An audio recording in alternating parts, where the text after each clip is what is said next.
Pentecostalismo, o maior movimento religioso do século XX, analisado de forma simples e clara através do livro Revestidos de Poder. Ao tratar de sua teologia, sua liturgia, o dom de profecia, o batismo no Espírito Santo, entre outros assuntos, este livro se torna uma leitura obrigatória para quem quiser entender o movimento pentecostal. Adquira agora mesmo pelo nosso site cpad.com.br ou pelo 0800 021 7373. Revestidos de Poder, um produto com a qualidade CPAD.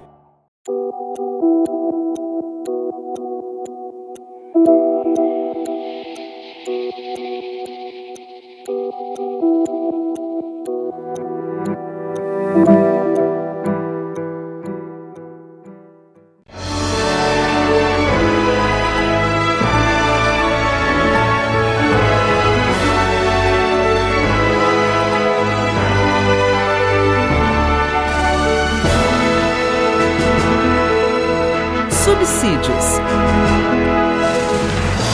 Lições Bíblicas Adultos.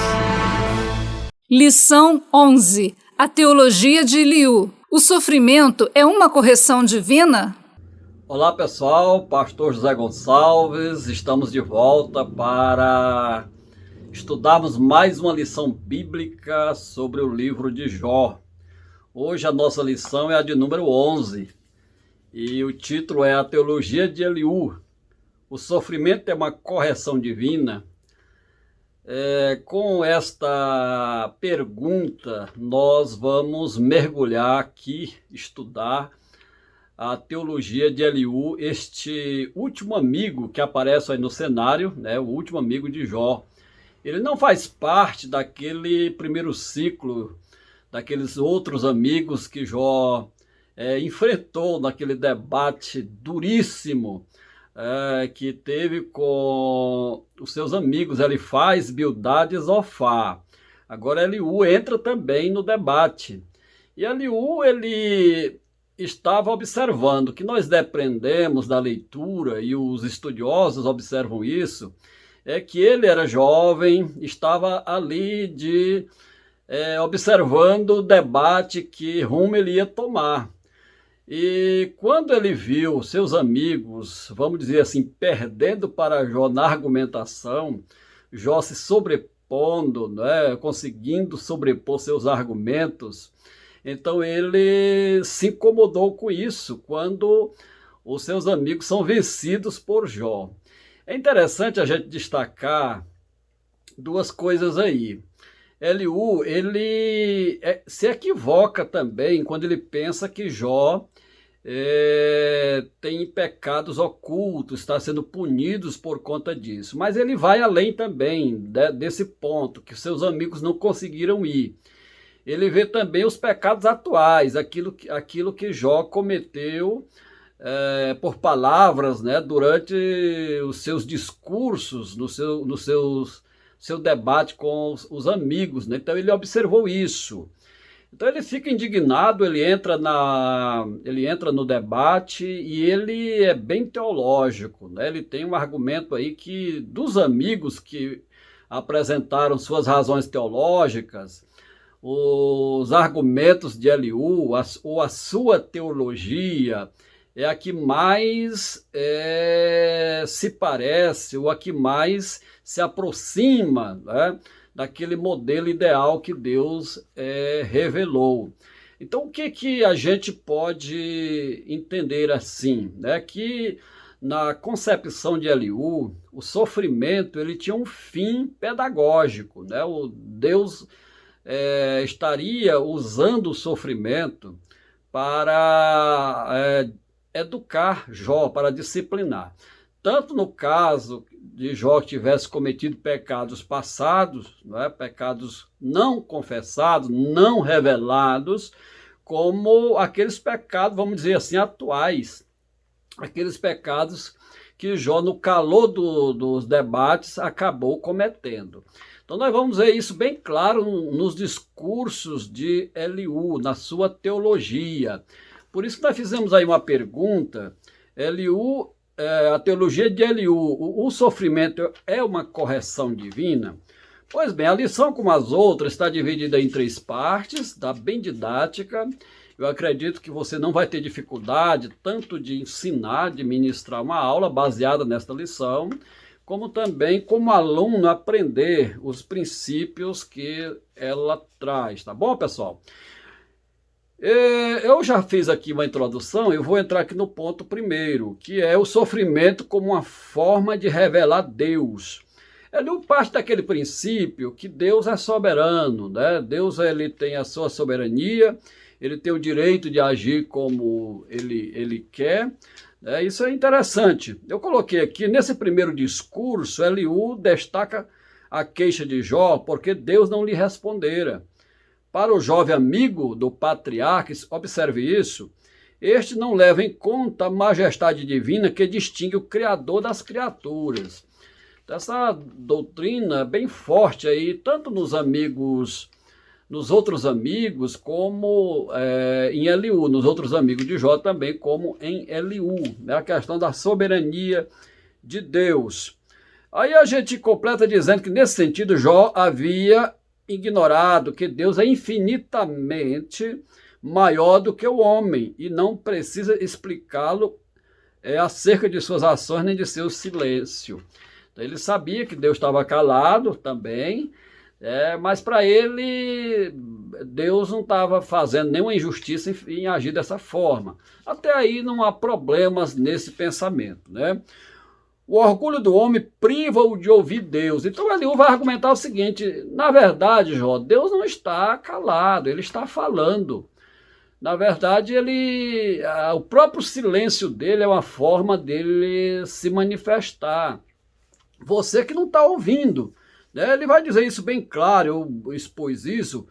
Eliú não aceita o argumento de Jó sobre o silêncio de Deus, pois ele fala ao homem de várias maneiras, incluindo sonhos e visões. Ele destaca que Deus se revela através de sonhos e visões, que isso biblicamente está perfeitamente correto. Deus se revela em sonhos e visões, isso a Bíblia mostra com abundância, né? Então, alguma coisa estava errada quando Jó estava dizendo que Deus não estaria se revelando. Para Eliú, na verdade, o orgulho humano, a falta de ser receptivo, né? A falta de discernir como é que Deus estaria falando, esse orgulho privava o homem desse tipo de revelação. Eu coloquei aqui: o jovem acredita que mesmo o patriarca, considerando-se moralmente puro, padece do pecado de orgulho. Isso ele já viu no calor dos debates, Jó apresentando aquilo que nós já falamos em outras lições, né? Quando Jó se sente realmente encurralado contra a parede pelos seus amigos, Jó se excede, né? Jó erra mesmo, Jó peca. A questão é que Jó não estava sendo punido por esses pecados, não estava em jogo isso aqui. Na verdade, havia uma acusação que Jó estava sendo punido, estava sofrendo por pecados ocultos cometidos em outro tempo, né? E Jó sabia que não era assim. Mas o que o livro de Jó, de uma forma magistral, vai mostrar é que todos pecam, todos erram, e o próprio Jó errou ao se dirigir de forma inadequada a Deus, ou achar que Deus estaria sendo injusto com ele. Mas Jó não estava passando aquela tribulação por isso. E você está entendendo como o negócio está chegando, né? Onde o livro quer, né? Olha só, o mistério da redenção. Então ele introduz aqui a figura de um anjo, que muitos comentaristas entendem como uma teofania, uma manifestação do anjo do Senhor no Velho Testamento, né? Aquela figura do mediador que aparece em outros lugares também, porque há atributos aqui que são colocados sobre esse anjo, né, que não cabe, vamos dizer assim, num anjo comum, né? Então é por isso que os estudiosos acham isso. É bem interessante isso aqui, viu? Eu creio que você, buscando subsídio aí na revista, no livro de apoio, nós trouxemos aí um comentário mais exegético, mais profundo, tá bom, pessoal? Segundo, o sofrimento como meio de revelar a justiça e a soberania de Deus, a justiça de Deus demonstrada. O que ele diz aqui? Eu vou só ler um pouquinho para nós pegarmos o gancho aqui. Quando defende a justiça de Deus, Eliú faz coro com seus amigos na acusação contra Jó. Em sua perspectiva, os argumentos de Jó não passavam de insolência. Como pode o Todo-Poderoso agir com injustiça conforme Jó deve subentender? Nós falamos aqui que Jó, ele realmente se excede, né? É por isso que eu falei em lições anteriores que muitos dos nossos hinos, eles falam apenas daquele Jó do prólogo, aquele Jó resignado, mas não fala desse Jó revoltado, né? Esse Jó revoltado, na verdade, ele representa muito mais nós humanos, a nossa humanidade, a nossa condição humana, daquele Jó conformado. Porque esse Jó, ele revela a estrutura do ser humano. Isso é importantíssimo para a gente saber que nós não somos nada diante de Deus, que nós não somos perfeitos como nós pensamos, ou alguém possa pensar que que, como disse Jesus, bom só Deus. Então isso é interessante, mesmo sendo um homem íntegro, justo, temente a Deus e que se desviava do mal, Jó tinha defeitos. Isso é importante a gente destacar. O caráter justo de Deus, Eliú põe isso em relevo, para não haver dúvida, Eliú passa a descrever o caráter justo de Deus. Eu coloquei aí pelo menos 5 coisas relacionadas ao caráter de Deus que Eliú faz questão de destacar para mostrar a Jó, né? Que ele age com justiça, né? Quando atribui ao homem o que ele merece, Deus não precisa prestar conta de seus atos a ninguém. Como provedor da vida humana, ele tem o poder de manter ou não a humanidade, o Todo-Poderoso não faz acepção de pessoas, e por aí vai, esses argumentos aí da soberania de Deus, né? A gente fala disso. A defesa da soberania de Deus, ele mostra isso mais uma vez. Será que Deus deve compensá-lo segundo o que você quer ou não quer? Ele encerra o seu capítulo mostrando a Jó, escuta isso aqui que é interessante, em sua soberania e livre vontade, Deus não tem a obrigação de agir segundo o querer do homem.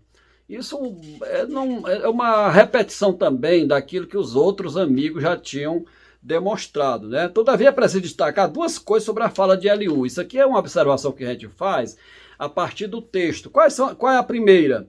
Eliú, como seus amigos, erra por partir do princípio de que Jó havia cometido pecado. Aqui está um erro dele.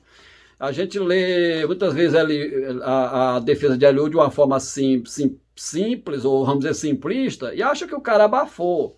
Mas, na verdade, ele padece do mesmo erro dos seus outros companheiros, né?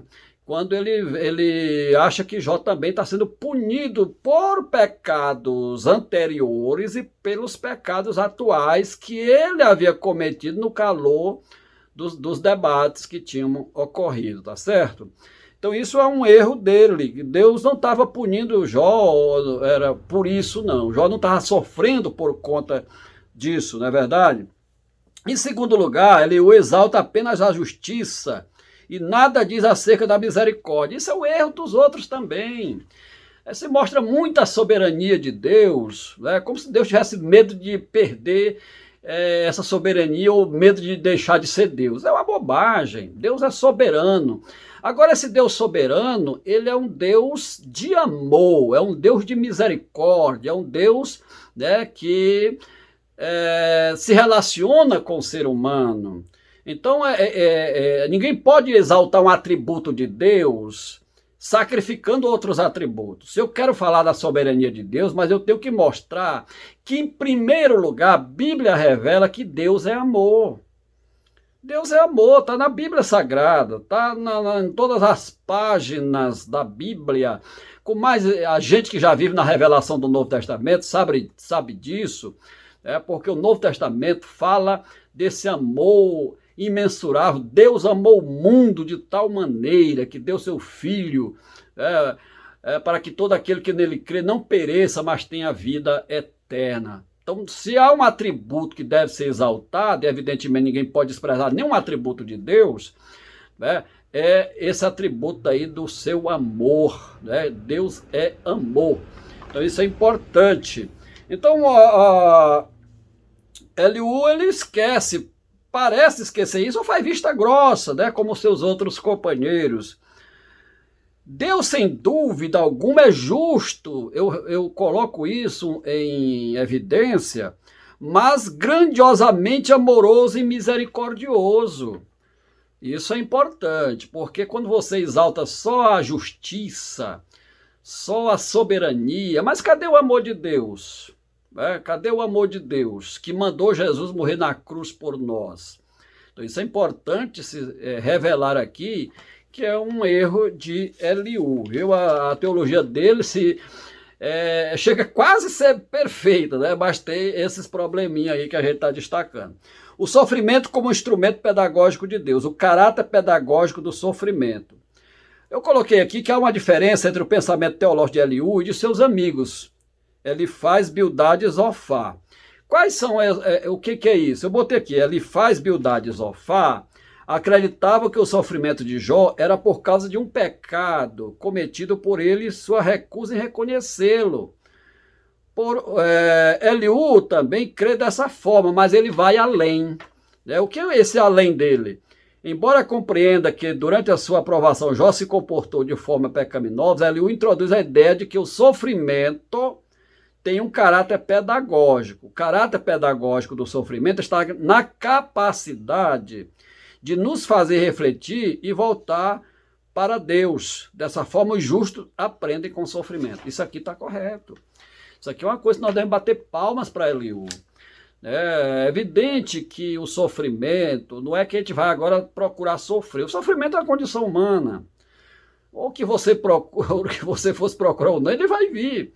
Essa é a grande verdade. O cristão tem que saber e aprender com o livro de Jó sobre esse aspecto da vida, do sofrimento, das tribulações. O próprio Jesus, ele disse, no mundo passarei por aflições. Então, esse cristianismo que prega a ausência de tribulação, de luta, de angústia, de adversidade, não é o cristianismo bíblico, não é. Porque o cristianismo bíblico, a própria condição, o terreno onde nós nos encontramos, a arena na qual nós estamos, ela nos empurra para o sofrimento, para a angústia. A própria finitude humana, a própria condição de mortal. A gente já nasce morrendo, parece um contrassenso, mas é assim. Então isso faz parte já de uma vida de sofrimento. Quando você perde um ente querido, uma pessoa que ama, quando acontece uma catástrofe, quando acontece algo que lhe atinge direto ou indiretamente. Então isso faz parte. Então Eliú está dizendo que isso Deus usa essas coisas também com fim pedagógico, de ensinar. Isso aqui é fenomenal, isso aqui é interessante a gente trazer para evitar esse cristianismo, como diz alguns teólogos, cheio de espuma. Esse cristianismo inchado, essa fé inchada, que se produz muitos seguidores, mas poucos discípulos. As pessoas não sabem o que é a vida cristã, muita gente não sabe. Então é preciso a gente destacar isso aqui, pessoal, tá bom? Então, adorando a Deus na tormenta. Então Eliú vai mostrar isso. Deus é grande e nós não compreendemos. Para ilustrar o argumento da grandeza de Deus, ele faz uma explanação sobre a ação de Deus nas estações do ano, no outono, inverno, primavera e verão. Isso é interessante, como esse livro é fenomenal, é fantástico, quando ele vai mostrar isso de uma forma magistral aí para nós, né? Como é que Deus usou isso. Então, pessoal, essa lição é uma lição, eu acredito que que apresenta menos dificuldades para entender o pensamento teológico do seu proponente, no caso aqui Eliú, porque ela é mais conhecida da gente, que vive no Novo Testamento. Possivelmente, e a gente depreende disso, que no contexto de Jó isso não era muito bem entendido. né? Mas hoje nós temos mais a luz do Novo Testamento para entender, porque ela jorra em cima disso aqui. Então é importante você sublinhar isso, mostrar o que é a vida cristã, o que Deus tem para os seus filhos. É evidente que o Senhor está conosco, nos consola. Isso não tem nada a ver com a intervenção de Deus na nossa vida, no sentido de nos curar, nos libertar, nos guardar, porque Ele faz isso, tem prazer em fazer isso, mas mostrar que o sofrimento faz parte da condição humana depois da entrada do pecado no mundo. Tá bom, pessoal? Então a teologia de Eliú, ela é bem compreendida nesse aspecto, tá bom? Então eu vou ficar por aqui e nós vamos nos encontrar na próxima lição, tá bom? Até lá, paz do Senhor, fiquem todos na graça do Senhor. Amém.